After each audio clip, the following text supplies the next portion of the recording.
మీకు SBI salary account ఉందా? అయితే మీ అకౌంట్ పై చాలా బెనిఫిట్స్ ఉన్నాయి. అవేంటో ఇప్పుడు తెలుసుకోండి. ఈ వీడియోని లాస్ట్ వరకు స్కిప్ చేయకుండా చూడండి. ఇంతవరకు మన ఛానల్ సబ్స్క్రైబ్ చేసుకోకపోతే వెంటనే సబ్స్క్రైబ్ చేసుకోండి. ఎస్బీఐ శాలరీ అకౌంట్ యొక్క బెనిఫిట్స్ ఏంటంటే, జీరో బ్యాలెన్స్ అకౌంట్ ఉన్న వారికి మినిమం బ్యాలెన్స్ మెయింటైన్ చేయాల్సిన అవసరం అయితే లేదు. ఇండియాలో ఎక్కడైనా ఏ బ్యాంక్ లో అయినా సరే ఏటీఎం ట్రాన్సాక్షన్స్ ఫ్రీగా చేసుకోవచ్చు. ఇన్సూరెన్స్ విషయానికి వస్తే, పర్సనల్ యాక్సిడెంటల్ బీమా అనేది యాక్సిడెంటల్ కారణంగా ఎవరైనా మరణిస్తే వారికి 20 lakhs వరకు ఈ బీమా వర్తిస్తుంది. అలాగే విమాన యాక్సిడెంటల్ బీమా అనేది విమానంలో ప్రయాణిస్తున్నప్పుడు యాక్సిడెంట్ కారణంగా ఎవరైనా మరణిస్తే వారికి 30 lakhs వరకు ఈ బీమా అనేది వర్తిస్తుంది. లోన్ బెనిఫిట్స్ ఏంటంటే, personal loan, home loan, car loan, educational loan, వీటికి గాను ప్రాసెసింగ్ ఫీజులపై 50% వరకు డిస్కౌంట్ కూడా ఇస్తుంది. అలాగే ఫిక్స్డ్ డిపాజిట్లపై మంచి వడ్డీలు కూడా ఇస్తుంది. లాకర్ ఛార్జ్ పై 25% వరకు డిస్కౌంట్ తో పాటు జీరో బ్యాలెన్స్ తో కూడా మీ శాలరీలో 2 months వరకు విత్డ్రా చేసుకోవచ్చు. Free services, NEFT, RTGS money transfer, SMS alert, electricity cheque book, వీటితో పాటు ఎఫ్డీను ఆటో స్వీప్ ఇన్ ఎఫ్డీగా మార్చుకోవచ్చు.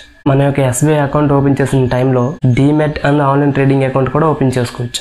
సెంట్రల్ గవర్నమెంట్ లో ఉద్యోగం చేసే వారికి ఎస్బీఐ ఓవర్ డ్రాఫ్ట్ ఫెసిలిటీ అనేది 2 months శాలరీ వరకు ఇస్తుంది. స్టేట్ గవర్నమెంట్ లో జాబ్ చేసే వారికి జీరో బ్యాలెన్స్ అకౌంట్ అలాగే ఆటో స్వీపింగ్ ఫెసిలిటీ కూడా ఇస్తుంది. పోలీస్, ఆర్మీలో వర్క్ చేసే వారికి కూడా యాక్సిడెంటల్ బీమా అనేది కవరేజ్ ఇంకొద్దిగా ఎక్కువ ఇస్తుంది. ఒకవేళ మీకు ఎస్బీఐ శాలరీ అకౌంట్ లేకపోతే ఎస్బీఐ శాలరీ అకౌంట్ ఓపెన్ చేసుకుని ఫెసిలిటీస్ మీరు కూడా పొందండి. అకౌంట్ ఓపెన్ చేసి అకౌంట్ లో శాలరీ పడితే మాత్రమే ఇవన్నీ వర్తిస్తాయని మర్చిపోకండి. ఇందులో ముఖ్యంగా మీరు గుర్తించుకోవాల్సిన విషయాలు ఏంటంటే, మీ శాలరీ అనేది రెగ్యులర్ గా అకౌంట్ లో డిపాజిట్ అవుతూ ఉండాలి. ఒకవేళ 2 months శాలరీ అకౌంట్ లో కనుక పడకపోతే మీ అకౌంట్ ఏదైతే ఉందో శాలరీ అకౌంట్ నుంచి సేవింగ్స్ అకౌంట్ గా కన్వర్ట్ అవుతుంది. అలాగే మీ శాలరీ ప్యాకేజ్ మరియు బ్యాంక్ నిబంధనల ప్రకారం ఈ రూల్స్ అనేవి ఎప్పటికప్పుడు చేంజ్ అవుతూ ఉంటాయి.